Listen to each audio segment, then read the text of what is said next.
BJP అగ్రనాయకత్వం చేపట్టిన operation Bengal ఇప్పుడు విజయవంతమైంది. గత కొన్నేళ్లుగా బెంగాల్ గడ్డపై పాగా వేసేందుకు కమలనాథుడు చేస్తున్న ప్రయత్నాలు ఎట్టకేలకు ఫలించాయి. దీదీని గద్దె దింపి పశ్చిమ బెంగాల్ అధికారం చేపట్టాలనే బీజేపీ నాయకుల కల నెరవేరింది. బెంగాల్ ఎన్నికలలో భారీ విజయం దిశగా బీజేపీ ఉంది. అలాగే తొలిసారి ప్రభుత్వాన్ని ఏర్పాటు చేయబోతుంది.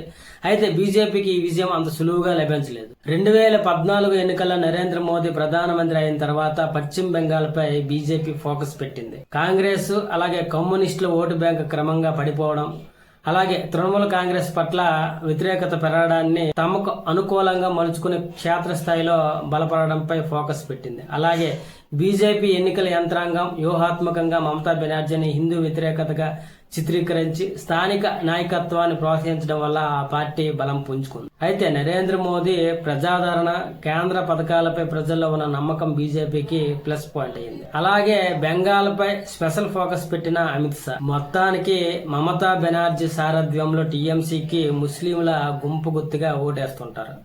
దీంతో మెజారిటీ హిందూ ఓటర్లను తమ వైపు తిప్పుకోవడంలో బీజేపీ విజయవంతమైంది. ముఖ్యంగా మతువా సామాజిక వర్గం, బంగ్లాదేశ్ నుంచి వచ్చిన హిందూ వలసదారులు అండగా నిలబడడం తెలుస్తుంది. టీఎంసీపై వచ్చిన అవినీతి ఆరోపణలు, రాజకీయ హత్యలు, శాంతి భద్రతల వంటి అంశాలు బీజేపీ బలంగా ప్రజల్లోకి తీసుకెళ్లింది. తృణమూల పాలనలో మహిళలపై జరిగిన నేరాల విషయంలో బెనర్జీ విమర్శలు ఎదుర్కొన్నారు. 2012లో పార్క్ స్ట్రీట్ అత్యాచార కేసుపై ఆమె చేసిన వ్యాఖ్యలు దేశవ్యాప్తంగా ఆగ్రహానికి కారణమయ్యాయి. అయితే ఇటీవల కోల్కతాలో ప్రభుత్వ ఆర్జికర్ మెడికల్ కాలేజీలో డాక్టర్పై జరిగిన హత్య దేశవ్యాప్తంగా నిరసనలను రేకెత్తించింది. అయితే ఈ ఎన్నికలలో ఆర్జికర్ ఆసుపత్రి అత్యాచార బాధితురాలు తల్లి బీజేపీ నుండి పోటీ చేశారు. అలాగే అవినీతి ఆరోపణలు టీఎంసీకి మరో పెద్ద మైనస్ అయ్యింది. అలాగే తృణమూల్ పార్టీకి చెందిన పలువురు కీలక నేతలు కేంద్ర దర్యాప్తు సంస్థ కేసుల్లో చిక్కుకున్నారు. అలాగే ఉపాధ్యాయుల నియామకాలలో జరిగిన అక్రమాలు తృణమూల్ ఇరకాటంలో పడేసింది. శారదా చిట్స్, నారదా కుంభకోణాలు టీఎంసీ ప్రతిష్టకు మచ్చగా మిగిలిపోయాయి. 15 ఏళ్ల అధికారంలో ఉండటంతో టీఎంసీ పట్ల సహజంగానే ప్రజల్లో వ్యతిరేకత వచ్చింది. ఇది బీజేపీకి కలిసి వచ్చింది. అయితే ఈ ఎన్నికల్లో అత్యంత చర్చానీయాంశమైన విషయం ఏదైనా ఉందంటే ఓటర్ల జాబితా ప్రత్యేక సమగ్ర సవరణ. ఓటర్ల జాబితాలో లోపాలను సరిదిద్దడానికి ఈ ప్రక్రియ అని కేంద్రం ఎన్నికల సంఘం నొక్కు చెబుతుంటే బీజేపీ ఆదేశాల ప్రకారమే ఈసీ పనిచేస్తుంది.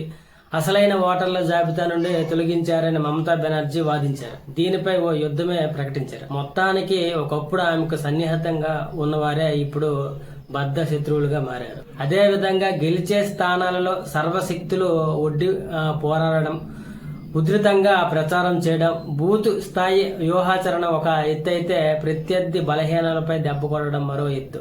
బీజేపీ ఇదే చేసింది.